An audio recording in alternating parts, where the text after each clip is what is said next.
Hello, good evening and welcome to the Little Farmer's Farm with me, Guru Mafinda. Hope you're having a blessed Sunday today. I'm fitting in the rear and front windows now to the Tiki Tunnel Mark II. And what I'm needing to do is I'm needing to silicon the windows. Now these are 4mm clear twin wall polycarbonate window panes that I'm fitting. I'll just show you what I'm on about. Now these panes have got open flutes, which means it's similar to sort of tubing that runs through, if you can see that. Now, unless we seal that with something that's water repellent, moisture will get inside, grubs will get inside, dirt will get inside, and they will lose the beautiful clarity. So we're going to fix that with some silicone. Hello! I found my tripod. Now, we're going to be siliconing where the holes are, the piping holes for the twin wall. And as I say, that's to keep the moisture out, the rain out, any muck, debris, bugs that can get inside those windows. And we're going to be using this stuff. I was trying to find some clear, very cheap clear, but we couldn't find any. So we've got some white. And all I'm going to be doing is running a bead, a thin bead, down there just to seal up those holes, top and bottom, and in that way prevent ingress from the aforementioned things. All right, now with these you need one of these little guns, yeah, for doing the beading. So they work like that. As you squeeze the handle, this rod, this plunger, pushes forward and forces the contents out through the nozzle. Okay. To release the pressure, you press that down and withdraw it like that. I'll show you the step by step. You get the nozzle with them, generally speaking, and what I do is I just take it off from the threaded bit, the threaded part at the top, and just trim that off. Like that, and then you'll need to cut that to expose the contents like that. Okay, attach the nozzle thusly, make sure it's pinched tight like that, and then you can see the markings actually on the for how thick your bead wants to be. Now I'm going to probably favour the second one down. And they're actually marked at an angle, and you want it at a bit of an angle like that, like this. Then that's ready to go. So the cartridge goes inside your gun. Yeah, try and angle it so the slant is like that, so when it runs out on the angle. Now I'm going to give it a gentle squeeze like that, and then flick it off. We know that that's at the right point. If you don't release the pressure at the back there, it just keeps on coming out. So this is what we're going to use just to run down and fill in those holes. So I'm going to do that. I'll try and film it, but it's going to be difficult to do that with one hand. In fact, I won't film it, I'll just show it. You essentially run a thin bead down along where the holes are, yeah, and that should seal it up. So I'll show you. All right, there are holes that need to be filled. I'll just try it. It's going to be tricky one-handed, this, but I'll give it a whirl. So we're up at the top there, and we need to fill these holes, but you don't want to put too much in so as it's dripping down.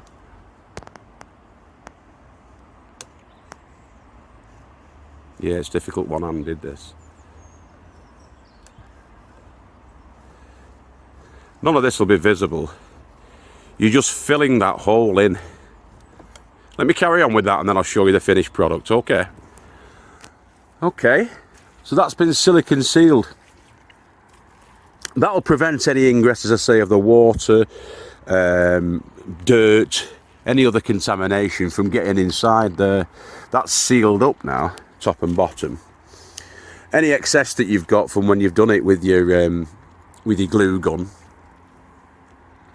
or your caulking gun, you just wipe it away with a wet wipe and a tissue or something like that, and there you go. As I say, you want this to last quite a good long while, and so you don't want the water ingress getting in there and making it look crap.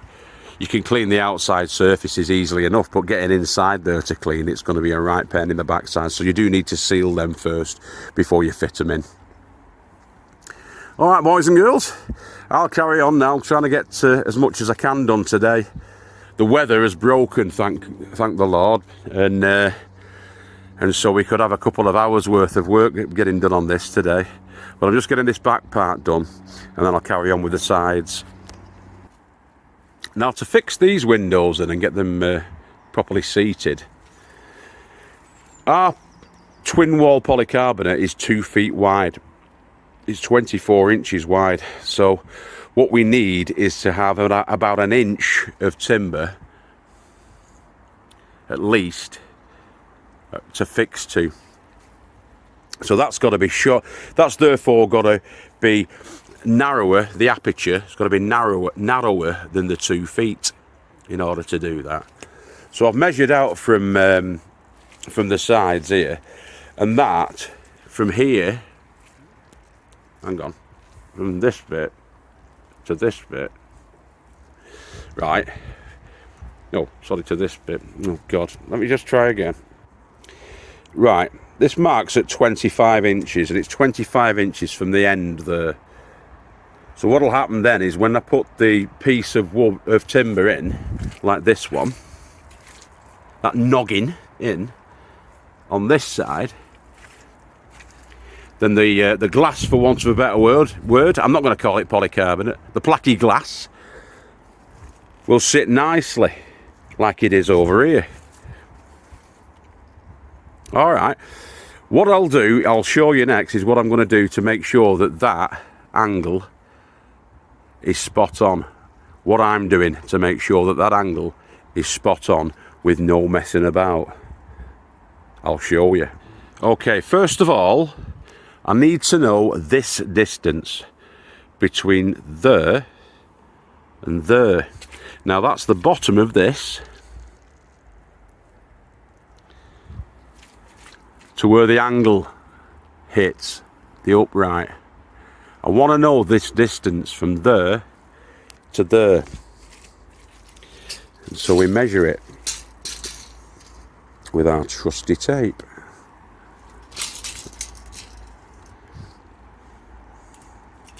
And it lands there, right? So that's 37.5 inches. So I'm going to measure now not 37.5 but 37 inches, because I don't want it going all the way up to the top. I want it sort of just on half an inch away from the top. Now I'll show you how we do that. But at first I'm going to cut that 37 inches so that we've got a square section of the glass. So that's 37 inches. And we've marked a line on there with the square that we're going to cut with the craft knife. Now you don't have to cut it all the way through, as we showed you the other day, but you've got to make a deep enough impression with your craft knife so it gets the majority of the way through if you're not cutting all the way through, and then we'll show you what to do next. So that's been scored with the craft knife down that mark. In fact, I'll show you, I'll try and get it on the tripod, guys. Okay, so now we're on the tripod, folks. We've made our mark, we've made our incision with the craft knife. Now what you do is, in order to cut that, it will fold, or it should fold, he says, like this. Yeah, and that's the angle. Now, again, using your craft knife, I'll flip it. No, I can't flip it round. The things I do for you guys, right? We're using the craft knife. We get the blade and we put it into the nook of that, which is a lot easier when you're not having to mess about. Into the nook it goes, and then up in the crease.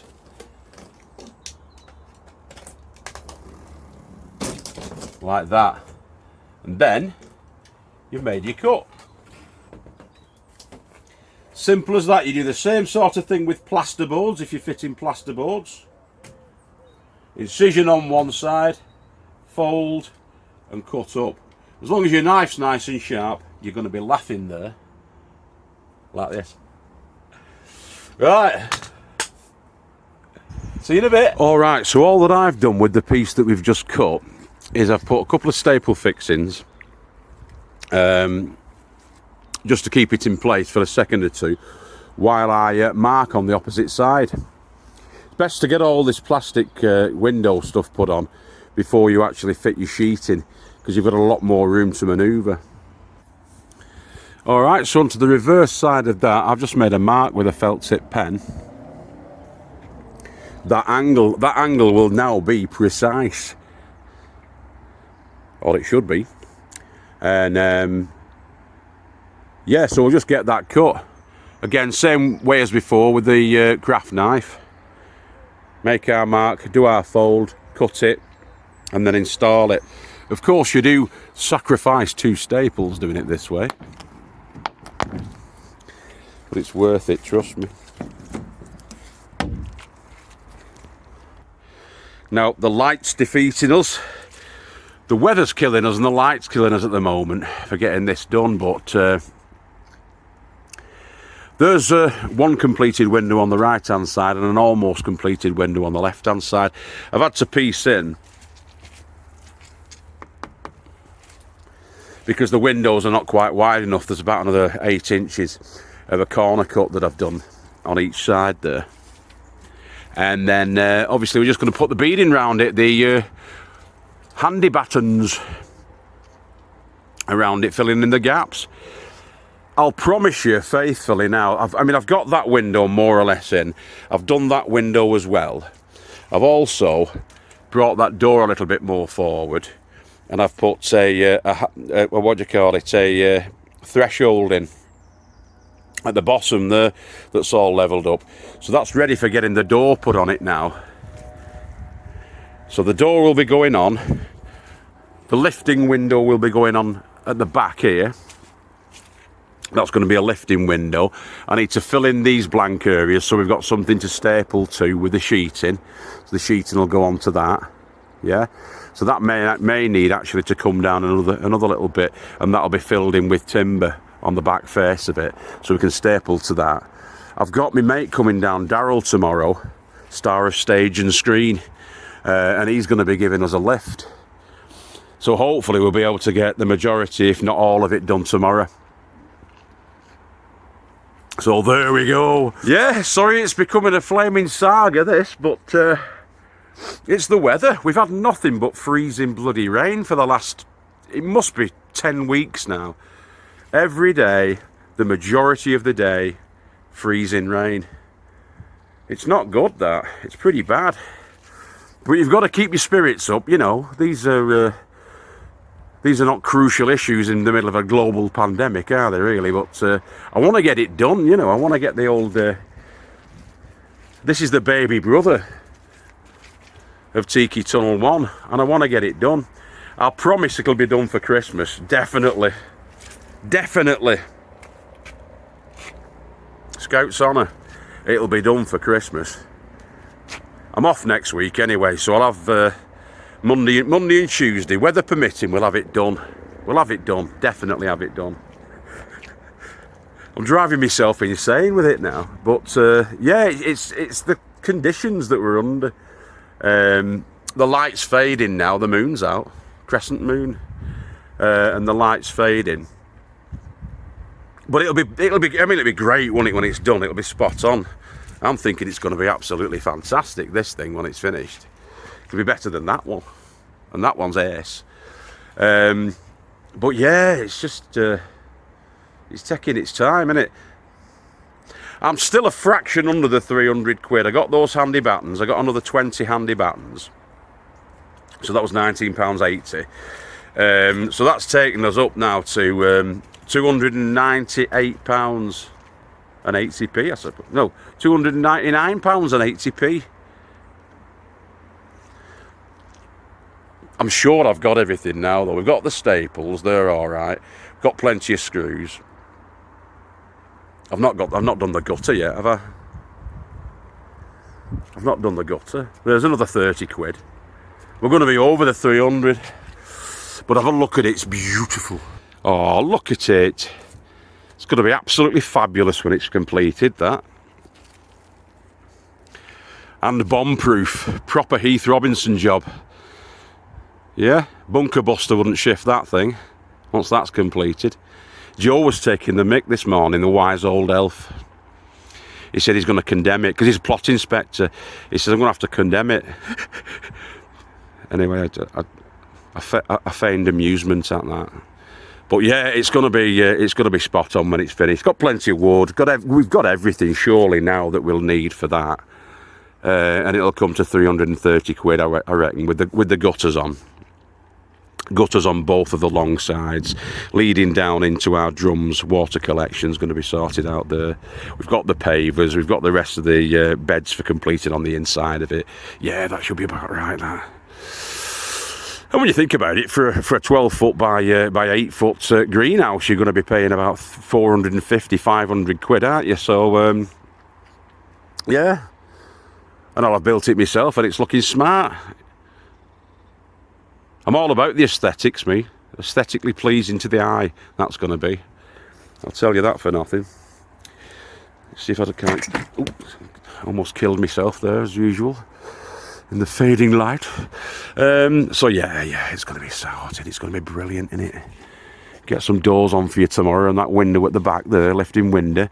I might get that featherboard along the back there. I'll need a couple of more supports there for the featherboard. Get that blocked in. Yeah, it's going to be good. It's going to be good. Yeah, I keep telling myself that. As the cost rises, I keep saying, oh, it's going to be worth it, like, you know what I mean? And the time drags on. But yeah, it's going to be good. It's going to be at least as good as that, if not better, for the lady farmer, and she's worth it. She's worth it, the girl. All right. I'll get a picture of it for the thumbnail, and then that's me. I might go over Joe's side. I will. I'll jump the fence. There we go. There's the view from Rivendell. So I think I'll have that as the thumbnail, boys and girls. Have a cracking evening. If you're working next week, God bless you. I'm not. I'm off. If I don't see you through the week, I'll see you through the window. This has been Guru Mafinda signing out. Take care of yourselves and each other, and keep growing and building with your heads down. Love you all. Bye.